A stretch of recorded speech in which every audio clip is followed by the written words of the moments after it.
संयुक्तं घनश्यामं चतुर्भुजं नमामि श्रीबालकृष्णं यशोदोत्सङ्गलालितं पूतना सुपयः रक्षिता शेषबालकं प्रभुरनन्दकुमारो मे स्वामिनी वृषभानुजा कृतार्थोऽहं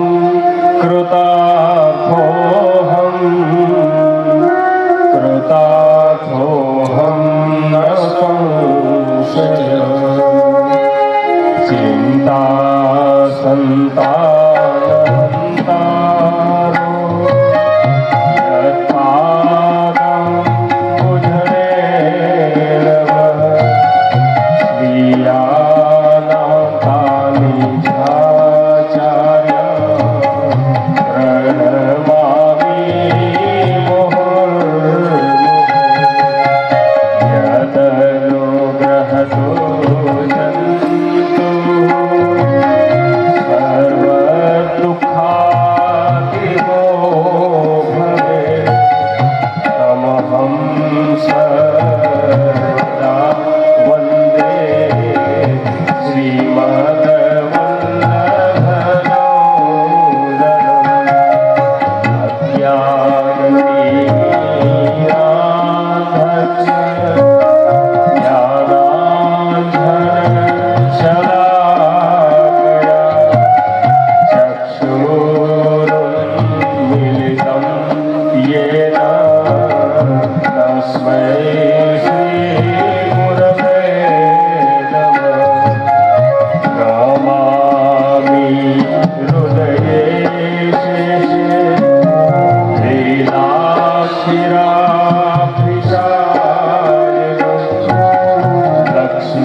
मथुराधिपं सुखकरं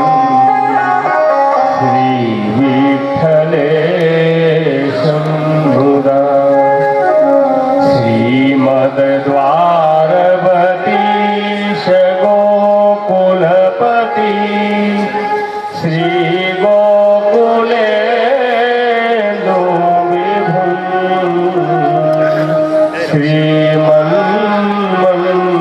श्रीमन्मथमोहनं नटवरं श्रीबालकृष्णं भजे श्रीमद्वल्लभविठलं गिरिधरं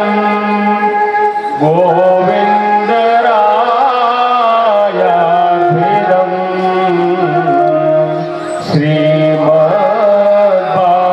श्रीमद्बालकृष्ण गोकुलपति नाथं रघुरासखा एवं श्रीयदुनायकं किल घनं શ્યામં ચ તાદ્વંશજા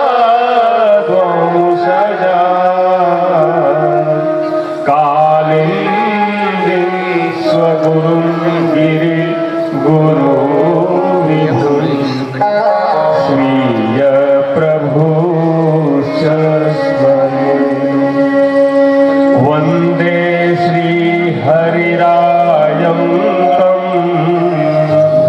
પુષ્ટિ શિક્ષા સુધાકરં ટીકા પ્રભાકરં નૌમિ શ્રી ગોપેશ્વર યોગિના પુષ્ટિમાર્ગીય સર્વજ્ઞ કરુણારસ પૂરિત શ્રેષ્ઠ ફલ પ્રદાતા ચ તસ્મૈ શ્રી ગુરવે નમઃ તસ્મૈ શ્રી ગુરવે નમઃ તસ્મૈ શ્રી ગુરવે નમઃ બોલીએ દ્વારકાધીશ કી જય શ્યામ સુંદર શ્રી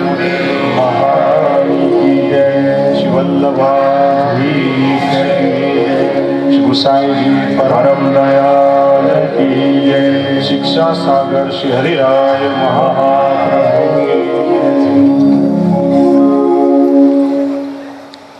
મંચ પર વિરાજમાન જેમ હમણાં જ આ સત્સંગ શિબિરનું દીપ પ્રજ્વલન કર્યું એવા કેવળ ચલાલાના જ નહીં સમગ્ર સૌરાષ્ટ્રના દેશ વિદેશમાં જેમાં અનેક ભક્તો છે પરમાદરણીય શ્રી વલ્કુ બાપુ સમગ્ર મુનિવૃત્તિ પરિવાર અને આપ સૌ શ્રી વલ્લભના લાડીલા કૃપાપાત્ર ભગવદ ગુણગાન અનુરાગી ભગવદી વૈષ્ણવજનો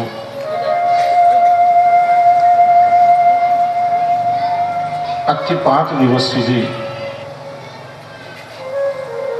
શ્રી હરિરાય પ્રભુ ચરણ વિરચિત શિક્ષાપત્રની એક સત્સંગ યાત્રાનો પ્રારંભ થવા જઈ રહ્યો છે.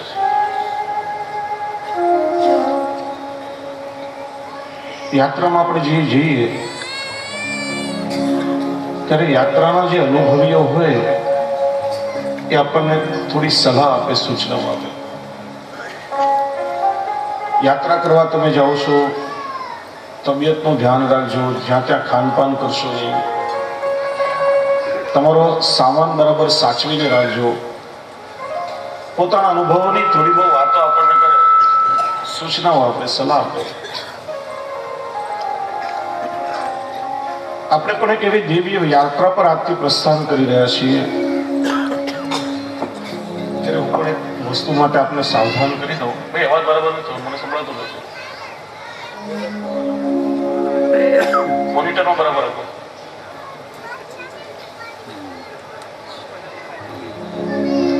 હું પણ આપ સૌ વૈષ્ણવને એક વસ્તુ માટે સાવધાન કરું કે જે યાત્રા માટે આપણે સૌ પ્રસ્થાન કરી રહ્યા છીએ ત્યાં માર્ગમાં આપણને પણ એક એવો ચોર ચોક્કસ મળવાનો છે. અને ચોર કઈ સામાન્ય ચોર નથી. કેડ પર પોતાની એક ભુજા રાખીને ઠાળો હશે, એક હાથમાં વેણું હશે, વાંકડિયા ઘુંઘરાળાના કેસ હશે. એવા નજરોના બાણ આપણી સામે ચલાવશે કે એને કંઈ ચોરવાની જરૂર નહીં પડે. આપણે સામે ચાલીને આપણું સર્વસ્વ સમર્પણ એના ચરણોમાં કરવા તૈયાર થઈ જશું. અને એના દર્શન કરવા માટે તો આ યાત્રા છે. શિક્ષાપત્ર એ પુષ્ટિ માર્ગનો પાયો છે, આપણો સદાચાર ગ્રંથ છે, આચરણ ગ્રંથ છે.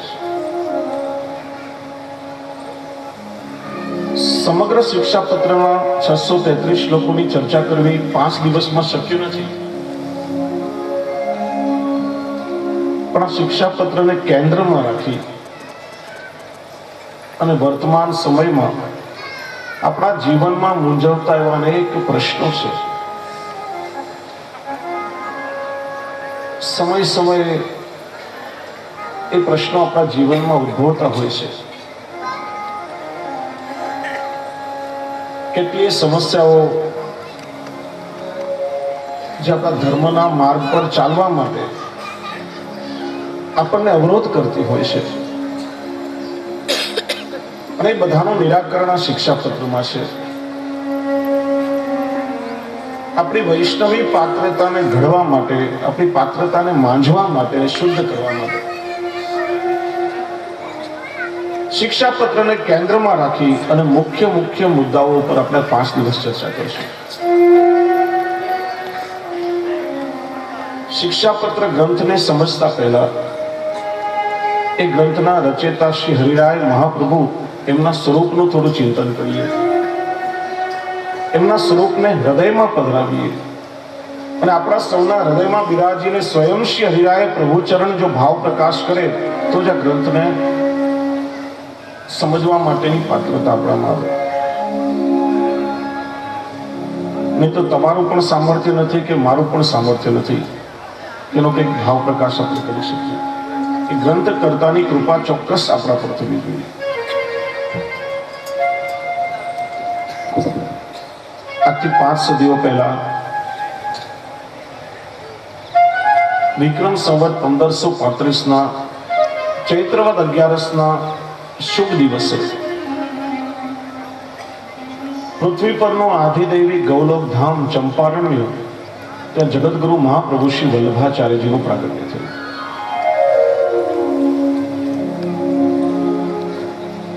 ગીતાના કથન પ્રમાણે ધર્મ વિરોધીઓના ત્રાસમાંથી આ ભારતની ભૂમિને મુક્ત કરવા માટે અને ચારે તરફ વ્યાપેલો અજ્ઞાનતા રૂપી જે અંધકાર છે એ અંધકારને દૂર કરવા માટે ભગવાન શ્રી કૃષ્ણના મુખાવતાર વૈશ્વાનર અગ્નિ એ સ્વયં મહાપ્રભુ શ્રી વલ્લભાચાર્યજી સ્વરૂપે પ્રગટ થયા. આચાર્યો એ ભગવાનના અંશાંશ અવતાર છે. મને કોઈ એક વૈષ્ણવ એકવાર પ્રશ્ન કર્યો હતો કે ભક્તના હૃદયમાં તો ભગવાનને મળવાની તાલાવેલી હોય, ભક્ત તો ભગવાનને મળવા માટે હંમેશા આતુર હોય,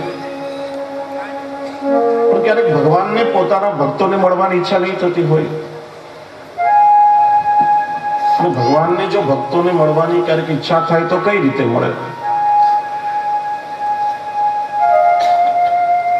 અમારા જ એક સંપ્રદાયના વિદ્વાન અને વડીલ આચાર્યને મેં પ્રશ્ન પૂછ્યો હતો. એમને બહુ સુંદર ઉત્તર આપ્યો કે ભગવાનને જ્યારે પોતાના ભક્તોને મળવાની ઈચ્છા થાય છે ને ત્યારે ભગવાન પોતે આચાર્ય સ્વરૂપે અવતરિત થઈને ભૂતલ પર પહોંચે છે. ભગવાન આચાર્ય સ્વરૂપે પધારે છે અને પોતાના ભક્તોને મળે છે. આપણી સનાતન હિન્દુ વૈદિક પરંપરામાં 5 ભગવદ અંશાંશ અવતાર આચાર્યો થયા, જેમણે પોતાનું એક આગવું વિશિષ્ટ તત્વદર્શન આ જગતને આપ્યું. આદિગુરુ શંકરાચાર્યજી રુદ્રનો અવતાર થયા, નિમ્બાર્કાચાર્યજી સુદર્શનનો અવતાર થયા, મધ્વાચાર્યજી હનુમતનો અવતાર, રામાનુજાચાર્યજી શેષાવતાર અને મહાપ્રભુ શ્રી વલ્લભાચાર્યજી એ સ્વયં ભગવાન શ્રી કૃષ્ણના મુખાવતાર પ્રગટ થયા.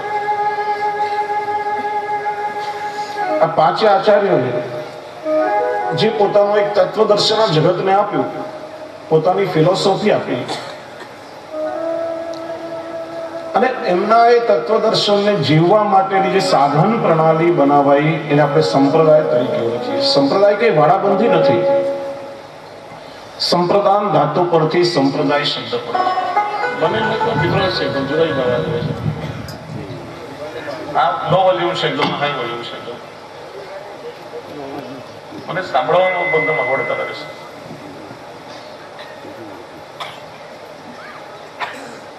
સંપ્રદાય એ આપણા આચાર્યોનું એક જીવન દર્શન છે, જેના દ્વારા આપણા જીવનને પરિશુદ્ધ બનાવી અને આપણે આધિદૈવિકતાની પ્રાપ્તિના માર્ગે આગળ વધીએ છીએ. મહાપ્રભુ શ્રી વલ્લભાચાર્યજીએ 10 વર્ષની વયમાં સમગ્ર વેદ વેદાંતો અને ષડ દર્શનનું અધ્યયન કરી ખુલ્લા ચરણારવિંદથી ભારતની યાત્રા કરવાનો પ્રારંભ કર્યો. ધરતી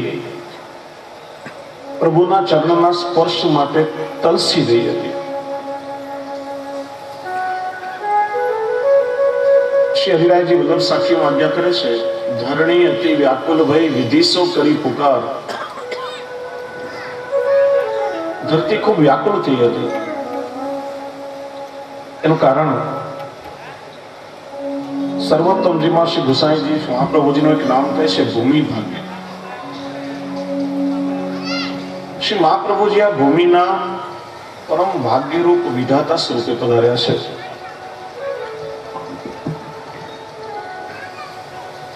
સારસ્વત કલ્પમાં ભગવાને શ્રી કૃષ્ણ સ્વરૂપે અવતાર ધારણ કર્યો. અવતારી પોતે પ્રગટ થયા. ત્યારે 11 વર્ષ અને 52 દિવસ ભગવાને ખુલ્લા ચરણારવિંદથી કેવલ વ્રજની ભૂમિને સનાત કરી છે. વ્રજ લીલામાં ભગવાને પોતાના ચરણમાં પાદુકા ધારણ કરી નથી.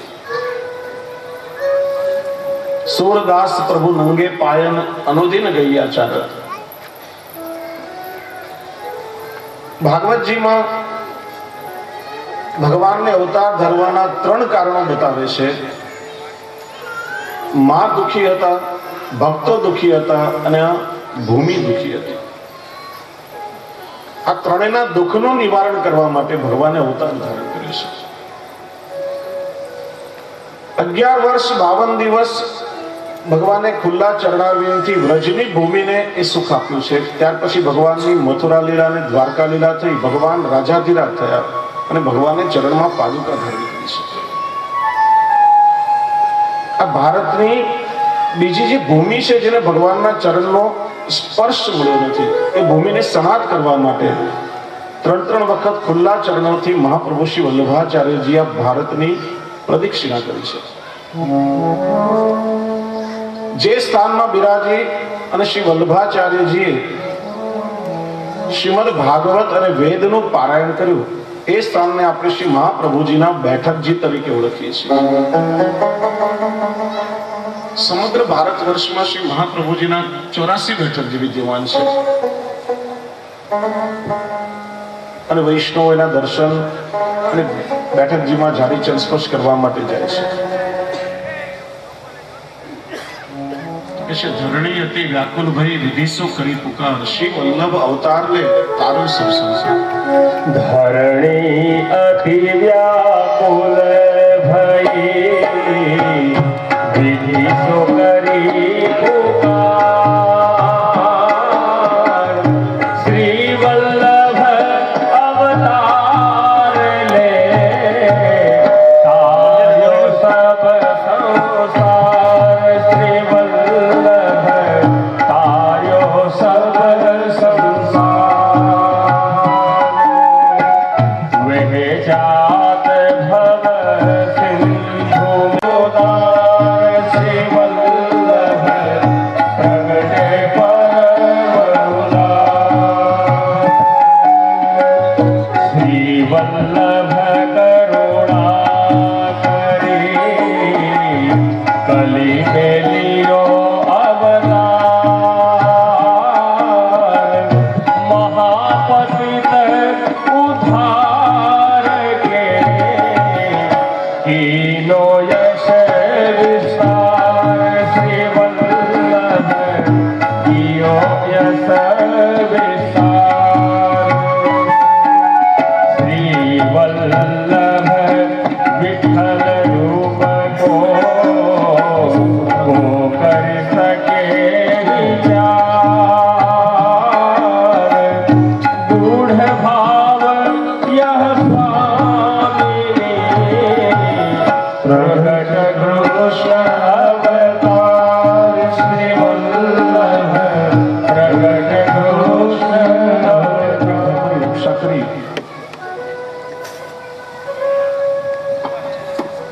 ઠાકોરજીની આજ્ઞા અને પ્રભુની ઈચ્છાથી દૈવી જીવનના ઉદ્ધાર માટે પુષ્ટિ માર્ગ પ્રગટ કર્યો.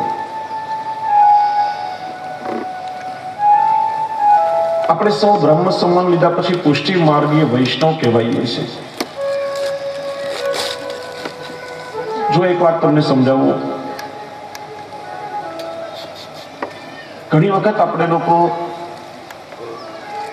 વિવેક ચૂકીને કહીએ કે આપણે વૈષ્ણવ અને બીજા બધા અવૈષ્ણવ.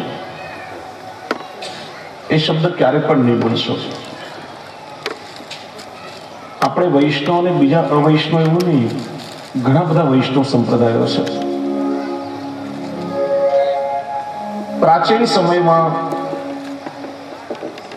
ધર્મની પ્રમુખ 5 ધારાઓ હતી: સૌર, શાક્ત, શૈવ, ગાણપત્ય અને વૈષ્ણવ. સૂર્યના ઉપાસકો એ બધા સૌર કહેવાય. શિવજીના સાધકો શૈવ પરંપરાના અનુયાયી. ગણપતિ તંત્રને માણનારા એ બધા ગાણપત્ય. દેવીના ઉપાસકો શક્તિની સાધના કરે એ શાક્ત અને વિષ્ણુના અવતારોને માને બધા વૈષ્ણવ કહેવાય. સૌર પરંપરા અત્યારે લગભગ લુપ્ત થવાના આવે છે. એ પરંપરા પૂરી થઈ. શૈવ અને ગાણપતિ એક થયા. અત્યારે 3 પ્રવાહો ધર્મના ચાલે છે: શૈવ, શાક્ત અને વૈષ્ણવ. રામાનુજ સંપ્રદાય, મધ્વ સંપ્રદાય, નિંબાર્ક સંપ્રદાય, માર્ગી સંન્યાસી પરંપરા, બંગાળી ગૌડિયા સાધુ પરંપરા, બધી જ વૈષ્ણવી પરંપરા છે અને બધા જ સાધકો વૈષ્ણવ કહેવાય. મહાપ્રભુ શ્રી વલ્લભાચાર્યજી